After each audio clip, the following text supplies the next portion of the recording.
Welcome to the Sunday Night Shooters edition of Common Man Cocktails. I'm your host, Derek Schomer, and today we're creating the Irish flag out of a cocktail.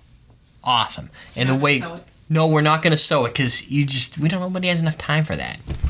And we're going to do this by layering the liquors, whatever, on top of each other. It's called pousse cafe. That's the style of layering, and so I'm gonna put it in the shot glass. I'm just chilling it up a little bit because why not, right?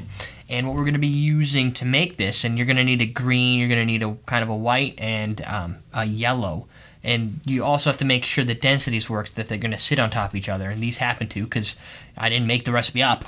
And this is from Lerma. I'm gonna go with Lerma, and I'm going to layer it. I'm going to start with the creme de menthe. So you're going to get the minty, fresh feeling.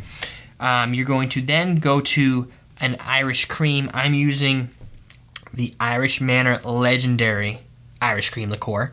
This was also in our Alcohols by Volume tasting, and it also did fairly well, if not second or third. I don't remember. I think Ryan's did the best. I don't know where Ryan's was. Was Ryan's the best? Ryan's, if you could find Ryan's.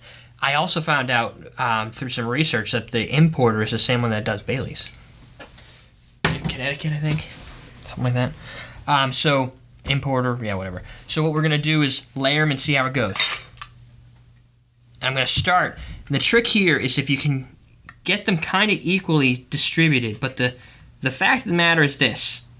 Creme de menthe looks, like, and especially in this glass, looks like it feels more. So I'm using a little less creme de menthe. And that necessarily is not always a bad thing, because too much creme de menthe can hurt your soul. And I'll do as much as I feel like doing of the Irish cream.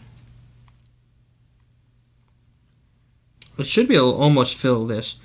That should do right there. Because you want to make a nice distribution. This is the hardest one. This is where things kind of get sketchy. Because Grand Marnier will layer, but it's kind of messy. So it might not be perfect. But I'm okay with not being perfect. Just for today.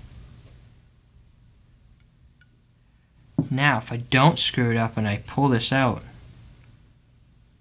without messing it up too bad, what you have is an Irish flag. And you'll see there's a little fogginess. Are you seeing that? Does that look awesome to you? There's a little fogginess in the yellow. So you can try to get around that. It's pretty difficult. You have to pour extremely slow, and I don't want to bore you to death. But it didn't come out too bad, huh? But you get the idea either way. And I was told it tastes a little weird. And how did you like it? Tastes like mint. Tastes like mint? Well.